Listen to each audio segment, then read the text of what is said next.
Good evening, आप सभी का स्वागत है हमारे एक नए वीडियो में। देखिए दोस्तों, आज हम इस वीडियो में BHIE 141 चीन का इतिहास शिक्षा चैप्टर नंबर 2 है, यूनिट नंबर 2 है। क्या है? चीन में अफीम युद्ध। ठीक है, इस चैप्टर में हम क्या पढ़ेंगे? चीन में जो अफीम युद्ध हुआ था उसके बारे में देखेंगे और इसमें इंपॉर्टेंट देखेंगे जो आपसे एग्जाम में पूछा जा सकता है। चीन में 2 अफीम युद्ध हुए हैं। ठीक है, यहाँ पर अगर आप देखोगे 2.3 में देखोगे चीन का पहला अफीम युद्ध और नानकिंग की संधि है। ठीक है, दूसरा जो हम पढ़ेंगे 2.5 में देखेंगे, यानी 2.3 आपके लिए इंपॉर्टेंट है, वेरी वेरी इंपॉर्टेंट। आपसे एग्जाम में आ सकता है कि भाई पहला अफीम युद्ध के बारे में आ सकता है और इसमें फिर है दूसरा अफीम युद्ध। दूसरा अफीम युद्ध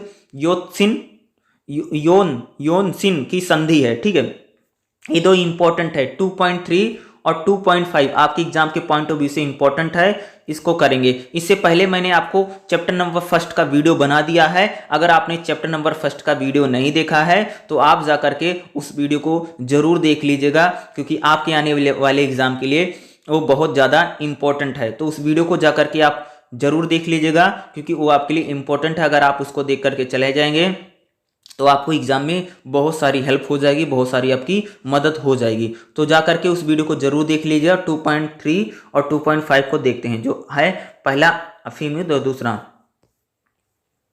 तो सबसे पहले हम चलते हैं कि पहला अफीम युद्ध भैया, उसके बारे में विस्तार से पढ़ते हैं। ठीक है, अफीम युद्ध के बारे में। ठीक है, तो देखिएगा यहाँ पर आ भी गया है 2.3 देखिएगा। ठीक है, ये देखिए क्या है, पहला अफीम युद्ध और नानकिंग की संधि। देखिएगा, पहला अफीम युद्ध शुरू होने से पहले ही कैप्टन व्यवस्था कई कारणों से गड़बड़ हो चुकी थी। यानी कह सकते कि चीन में एक प्रकार के नशा बहुत है। ठीक है, उस नशा को लेकर के, अफीम को खाने को लेकर के युद्ध होता। ठीक है, देखोगा, यानी पहला अफीम युद्ध होने से पहले वहां पर जो कैंटन व्यवस्था थी वो गड़बड़ हो चुकी थी। यानी चीन में जो पहला अफीम युद्ध, उसका पहला कारण क्या है? इस व्यवस्था के बंधनों के बाहर अफीम की तस्करी बढ़ी थी। यानी चीन में अगर बात करूं तो एक प्रकार की अफीम को लेकर व्यवस्था बनी थी, लेकिन चीन में भैया जो पहला अफीम युद्ध होता था उसका रीजन क्या है? चीन में अफीम की क्या हो रही थी भैया? तस्करी हो रही थी, खरीद फरोख्त बहुत ज्यादा बढ़ गया था। दूसरा कारण क्या था? 1834 में चीन के साथ अंग्रेजों के व्यापार पर ईस्ट इंडिया कंपनी का एकाधिकार समाप्त हो गया। चीन के साथ ईस्ट इंडिया कंपनी ने भैया व्यापार किया था, उसका एकाधिकार समाप्त हो गया था। चीन के साथ अफीम का युद्ध करते थे, अफीम का व्यापार था ना ईस्ट इंडिया कंपनी का। और तुम्हें पता होगा कि 1834 में जब, ठीक है, जब वो एक्ट आता है जिसे हम बोलते हैं, ठीक है, एक्ट के तहत 1934 में कंपनी का जो अधिकार था चीन के साथ वो समाप्त हो गया था। तीसरा क्या था? चीन में जो पहला अफीम युद्ध होता, तीसरा कारण है इससे पैदा होने वाली समस्या की छिंग सरकार इस नई स्थिति से कैसे, यानी तीसरा था कि जो वहां पर छिंग जो सरकार थी वो किसी तरह से इस अफीम जो समस्या थी उस स्थिति से निपटने में कामयाब नहीं हो पाई। देखिएगा, जब छिंग सरकार ने यह सूचना दी कि ईस्ट इंडिया कंपनी का एकाधिकार समाप्त होने जा रहा है, तो उसने अनुरोध किया कि अंग्रेजी व्यापारियों की गतिविधियां, यानी जो अंग्रेज व्यापारी हैं उनकी जो गतिविधियों की देखरेख के लिए नए अंग्रेज प्रबंधक यानी सौदागरों की नियुक्ति की जाए। फिर भी लॉर्ड नेपियर से शुरू होकर के ऐसे तमाम व्यापार अधीक्षक जिन्हें अंग्रेजी सरकार ने नियुक्त करके चीन भेजा, वह व्यापारी नहीं बल्कि अंग्रेजी सरकार के ऐसे प्रतिनिधि थे जो केवल सौदागर थे, रूप में व्यवहार के कायल नहीं थे।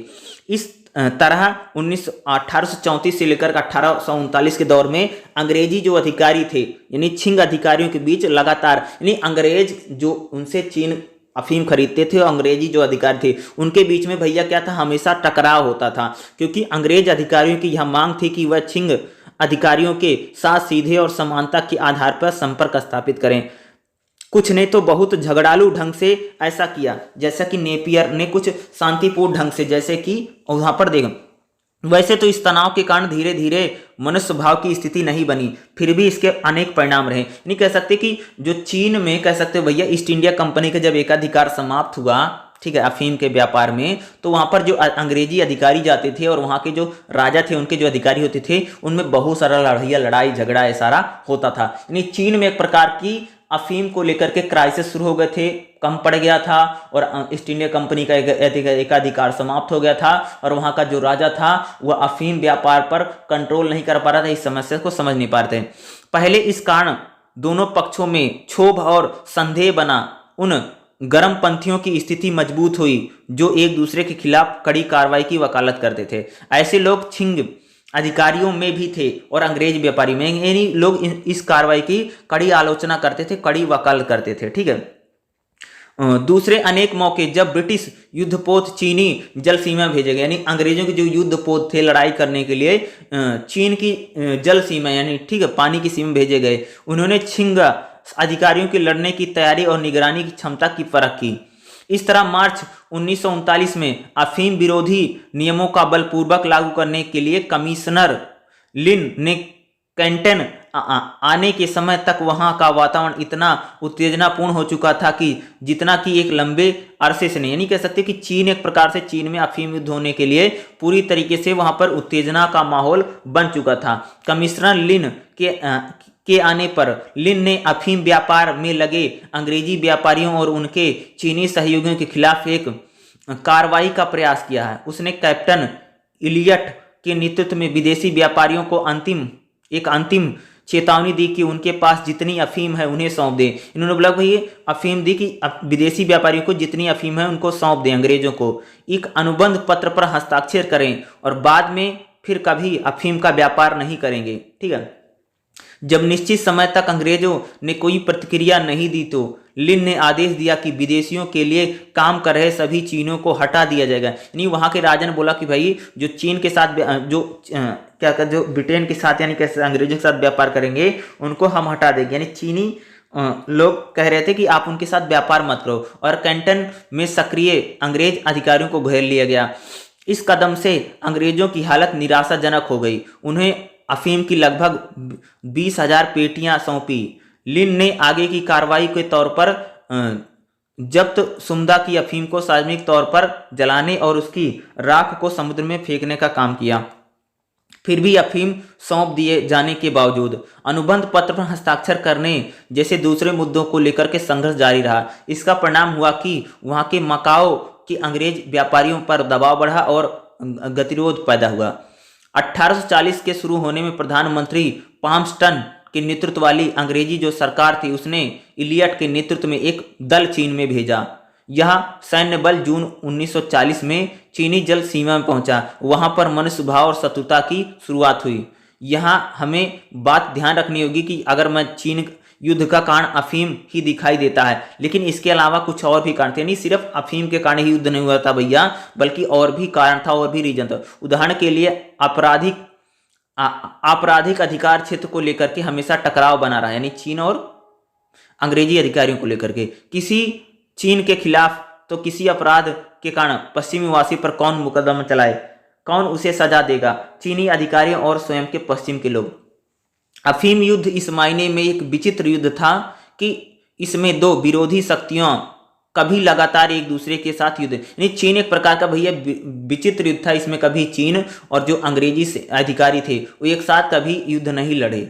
इसके विपरीत इसमें नवंबर 1939 से अगस्त तक कुछ सैनिकों में झड़पें हुई थी, 9 सैनिक झड़पें हुई, ठीक है, जिनके बीच बीच में बातचीत और असफल संधियां तथा समझौते होते थे। बाद में कुछ व्यापार भी इससे दूसरे दौर में चलता रहा और दोनों पक्षों के प्रमुख व्यक्ति के बीच संपर्क तो कभी कभी नहीं टूटे।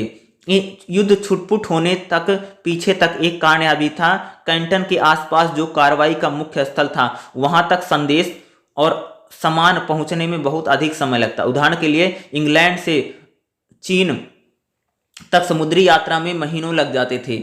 एक और कारण था कि दोनों पक्षों के नेतृत्व वाले अधिकारियों को बार बार बदली होना, क्योंकि छिंग सरकार और पाम्स्टन सरकार दोनों ही उन अधिकारियों को बदल देती थी जिनसे वह संतुष्ट नहीं होती थी। चीन की तरफ से कठोर लिन की जगह चियांग को नियुक्त कर दिया गया। अंग्रेजी की तरफ से इलियट को अंग्रेजी सेनाओं का कमांडर बना दिया गया, ठीक है। उनकी जगह उनके चचेरे भाई व्यापारी चार्ल्स इलियट को लाया गया। बाद में अगस्त 1841 में कैप्टन की जगह पर सर हेनरी को नियुक्त कर दिया गया था, ठीक है। युद्ध के दौरान हुई हर एक घटना में बेवरवार चर्चा करना संभव नहीं है, फिर भी संक्षिप्त में पहले अफीम युद्ध की कुछ घटनाएं हैं, ठीक है। पहला जो अफीम युद्ध हुआ था उसकी कुछ घटनाएं देखिएगा, कौन कौन सी भैया घटना है। अंग्रेजी अभियान बल का उत्तर बोई हो कि जल संधि में पहुंचना बीजिंग के शहरी दरबार के तथा राजधानी के लिए खतरा पैदा हुआ था। यानी जो ब्रिटिश अधिकारी थे जो वहां पर पहुंच गए थे, तो चीनी राज दरबार के लिए, राजधानी के लिए खतरा पैदा हुआ था, जो अंग्रेज वहां तक पहुंच गए। इसका परिणाम लिन को हटा दिया गया, उनकी जगह पर शियांगो को नियुक्त किया गया। इससे अंग्रेजी बलों को इस बात का मान लिया गया कि वह दक्षिण लौट जाएं। तीसरा, चुआन बी अधिवेशन का जनवरी 1941 में होना था। इसमें कुछ मांगे रखी गई, जैसे कि हांगकांग की समाप्ति, $60 लाख हर जाना, समान शर्तों पर कैंटन का व्यापार होगा। तीसरा क्या किया था, अंग्रेजी सेनाओं द्वारा कैंटन की फरवरी से मई तक 1941 तक इसकी क्या भैया घेराबंदी की गई, जिसके परिणाम स्वरूप कैंटन के सौदागरों और अधिकारियों ने उनके लिए फिरौती के लिए $60 मांगे थे। चीन में कुछ जो पहला अफीम युद्ध हुआ। आगे देखिएगा, अगस्त 1841 से अगस्त 1942 तक अंतिम दौर, जब अंग्रेज सेनाएं उत्तर में यानी यंगासी नदी के तट तक बढ़ गई। उन्होंने रास्ते पर पड़ने वाले कई बंदरगाहों पर कब्जा कर लिया, जिसके परिणामस्वरूप बातचीत के दौर में नानकिंग की संधि पर, यानी संधि कौन की, नानकिंग की संधि, यानी अंग्रेजों के बीच में और चीन के बीच में क्या होती है भैया, जो अफीम युद्ध हो रहा था, ये लगातार नहीं बल्कि हो रहा था। अब क्या, कौन सी संधि, नानकिंग की संधि हुई। ठीक है, देखिएगा, अगस्त 29, 1842 में नानकिंग यानी नानजिंग संधि हुई। इस संधि में क्या क्या था, अंग्रेजों को 2 करोड़ 10 लाख चांदी का $, हर्जाना मिला था। यानी संधि में क्या बोला गया भैया, अंग्रेजों को 2 करोड़ 10 लाख चांदी दी जाएगी हर्जाने के रूप में युद्ध का। दूसरा क्या, व्यापार पर एकाधिकार जो रहेगा उसकी समाप्ति हो गई, कोहांग का। तीसरा, कैंटन के अलावा उमई, नुआ, निंगबो और संघाई बंदरगाहों को अंग्रेज व्यापारियों और उनके परिवारों के लिए आवास का रास्ता खोला जाएगा। तीसरा, हांगकांग में हस्तांतरण होगा। पांचवा, सरकारी पत्राचार में समानता होगी। छठा, एक निश्चित सीमा शुल्क होगी। यानी ये सारी चीजें नानजिंग जो, ठीक है, जो नानकिंग जो संधि है, उस संधि में अंग्रेजों के बीच में और चीन के बीच में ये संधि होती है युद्ध के बाद। ठीक है, ठीक है। इस शर्मनाक हार के ठीक बाद छिंग सरकार पर अमेरिकी और फ्रांसीसी भी ऐसे ही संधि के लिए दबाव डालेंगे। यानी जब चीन के साथ, चीन की और ब्रिटेन की अंग्रेजों के साथ संधि होती है, तो फ्रांसीसी जो अमेरिकी थी वो भी चीन पर इस प्रकार के दबाव डालने लगे। छिंगा सरकार को लगा कि वह ऐसी मांगों को मानने से इनकार नहीं कर सकेगी, तो उसने अमेरिका के साथ जुलाई, यानी अमेरिका के साथ भी कह सकते हो कि चीन ने संधि की। 3 जुलाई 1944 को संधि हुई, और फ्रांस के साथ भी अगर आप देखोगे तो 24 अक्टूबर को संधि हुई। ठीक है, इसके बारे में अधिक जानकारियों के लिए पाठ्यक्रम यानी चैप्टर नंबर 3 में देखेंगे चीन के साथ किस प्रकार से अफीम को लेकर संधि हुई और किस प्रकार से लेकर के फ्रांस के साथ संधि हुई थी। पहला अफीम युद्ध था जो इंपॉर्टेंट रहेगा।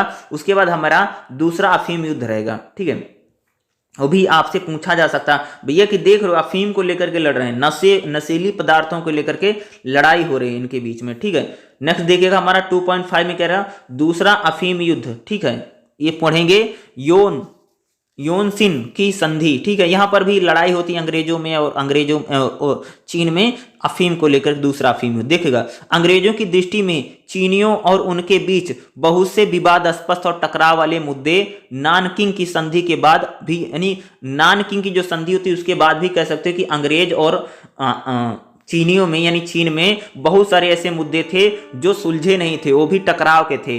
मसलन उन्हें लगा कि अफीम के व्यापार को अभी तक वैध घोषित नहीं किया गया था। कह सकते चीन में जो अफीम का व्यापार था वो वैध नहीं था, अवैध माना जाता, लेकिन फिर भी हो रहा था। ठीक है, कैंटन शहर में अभी तक उनके लिए मुक्त नहीं था, यानी जो वहां का शहर था कैंटन था वो मुक्त नहीं था, फ्री नहीं था उनके लिए। ठीक है, तीसरा कह सकते हैं उनके पास बीजिंग सरकार के साथ समान आधार पर सीधे व्यवहार करने का अधिकार नहीं। बीजिंग सरकार जो थी उसके साथ समान आधार पर व्यवहार करने का उनको किसी प्रकार का अधिकार नहीं था। इन्हीं 3 बातों को लेकर के कह सकते हो कि दूसरा जो अफीम युद्ध है वह शुरू होता है। यानी पहले अफीम युद्ध में नानकिंग की संधि के बाद भी कई सारे बातें जो रहती हैं, कई सारे जो मुद्दे रहते हैं अनसुलझे रह जाते हैं, उसी को लेकर के दूसरा अफीम युद्ध शुरू होता है। ठीक है, आगे देख, इसके साथ साथ असंतोष का एक और गहरा कारण था। उनकी आशा के मुताबिक चीन के साथ व्यापार का प्रसार, नहीं अंग्रेज सोचते थे कि हमारा चीन के साथ बहुत लंबा व्यापार चलेगा, बहुत अच्छा व्यापार चलेगा, लेकिन उसका बहुत ज्यादा विस्तार नहीं हुआ। अंग्रेजों का विश्वास था कि इसका समाधान उत्तर में चीन में अंदरूनी क्षेत्रों में व्यापार और बंदरगाहों को खोलकर, नहीं अंग्रेजों सोचा कि उत्तर में अगर चीन के जो अंदरूनी क्षेत्र हैं वहां पर हम बंदरगाह और व्यापार को खोल करके व्यापार को कर सकते हैं। इन सभी कारणों ने मिलकर अंग्रेजों और उनके जो सहयोगी थे फ्रांसीसी को 1858 में चीन के साथ शत्रुता फिर से शुरू करने के लिए उकसाया। भारत ने 1857 में महान क्रांति के दबने के बाद अंग्रेजों ने चीन के वास्ते में अपनी कुछ सेना बचा रखना संभव था और उन्होंने एक साथ दो मोर्चे पर लड़ना भी नहीं था। यह बात उन्हें यह भी पता था कि देश के विभिन्न हिस्सों में बड़े बड़े विद्रोहों और निपटते निपटते छिंग साम्राज्य इतना कमजोर हो गया था। 1858 में आंग्ल फ्रांसीसी सेना ने कैंटन पर हमला कर दिया, यानी भैया अंग्रेजों ने फ्रांसीसियों ने क्या किया, कैंटन शहर पर यानी चीन पर हमला कर दिया और उसे जीत लिया। इसके बाद वह उत्तर की ओर बढ़े। उन्होंने पहली बार स्वयं बीजिंग पर हमला करके बोला, अंग्रेजों ने पहली बार बीजिंग पर हमला बोला। खूबसूरत शाही ग्रीष्म महम समेत राजधानी तहस नहस हो गई और सम्राट को भागना, चीनी सम्राट को भैया भागना पड़ा अंग्रेजों और क्या किया और फ्रांसीसियों ने हमला कर दिया।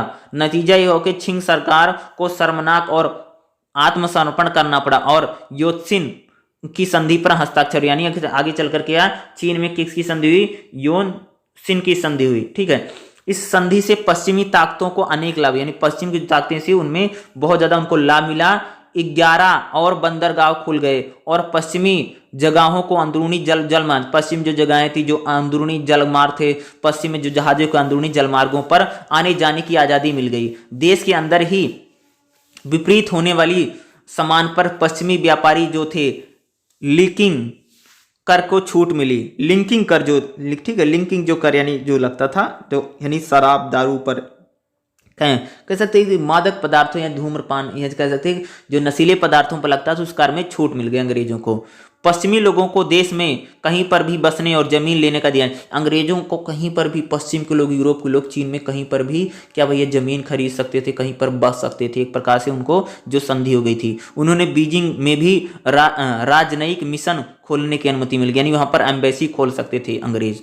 उन्होंने युद्ध के हार जाने के रूप में भारी रकम मिले, जो युद्ध भी लड़ा, जीत भी लिया और हार जाना भी लिया बहुत ज्यादा। एक और महत्वपूर्ण बात यह है कि अफीम पर लगे सभी प्रतिबंध को हटा लिया गया, यानी अफीम पर जिस प्रकार की रोक लगी थी चीन में, उन सभी प्रतिबंधों को चीन में हटा लिया गया। अफीम युद्ध की समाप्ति ने चीन में पश्चिमी विस्तारवाद को खोलने के लिए एक और अध्याय खोल दिया। यानी चीन में जब अफीम युद्ध में चीन की हार होती है, कह सकते हो कि युद्ध की समाप्ति ने चीन में पश्चिमी विस्तारवादी, जो पश्चिम की विस्तारवादी थे, जैसे अमेरिका है, ब्रिटेन है, फ्रांस है, जो अंग्रेज थे, इनके लिए एक और रास्ता खुला अध्याय। लेकिन यह अंतिम अध्याय नहीं था, अभी आगे और भी लड़ाई बाकी थी। ठीक है, ठीक है, अभी अन्य चीजों को और भी देखेंगे। यहाँ पर अगला देखिए 2.6 में देखिए अफीम युद्ध की परस्पर विरोधी विवेचना, यानी अफीम युद्ध था इसका किस प्रकार से विरोध था उसकी आपको यहाँ पर विवेचना है। लेकिन आपके लिए एग्जाम में जो इंपॉर्टेंट की अगर मैं बात करूँ तो आपसे यही पूछा जाएगा पहला अफीम युद्ध और दूसरा अफीम युद्ध क्या था, ये क्यों हुआ और इसमें कौन सी संधि हुई थी और संधि में क्या किया गया। तो पहला और दूसरा अफीम युद्ध क्या है भैया, आपके एग्जाम के पॉइंट ऑफ व्यू से बहुत ज़्यादा इंपॉर्टेंट है और आपके एग्जाम में आ भी सकता है। तो पहला चैप्टर भी मैंने करवा दिया है, दूसरा चैप्टर का ये वीडियो आप देख ही रहे हैं और इसके बाद हम तीसरा और चौथा चैप्टर भी बहुत जल्द लेकर के आने वाले हैं। चैनल को जरूर सब्सक्राइब कर लीजिएगा, आपको लगातार हमारे चैनल पर क्लासेस मिलती रहेगी। तो पहला और दूसरा अफीम युद्ध मैंने आपको इस वीडियो में अच्छे तरीके से मैंने आपको समझा दिया है। अगर आपको और भी वीडियो चाहिए तो मुझे कमेंट करके ज़रूर बता दीजिएगा। ये वीडियो आपको कैसे लग रहे हैं मुझे कमेंट करके ज़रूर बताना। भैया आपको सही लग रहा है, गलत लग रहा है, कुछ समझ में आ रहा है या समझ में नहीं आ रहा है तो कमेंट करके ज़रूर बताइएगा। चैनल को ज़रूर सब्सक्राइब कर लेना क्योंकि इसका और भी question paper, previous year important question सबका वीडियो आपको हमारे चैनल पर जरूर मिल जाएगा। तो वीडियो आपको कैसा लगा मुझे कमेंट करके जरूर बताना। ठीक है, वीडियो को देखने के लिए आप सभी का बहुत बहुत धन्यवाद। Thank you so much. जय हिंद, जय भारत।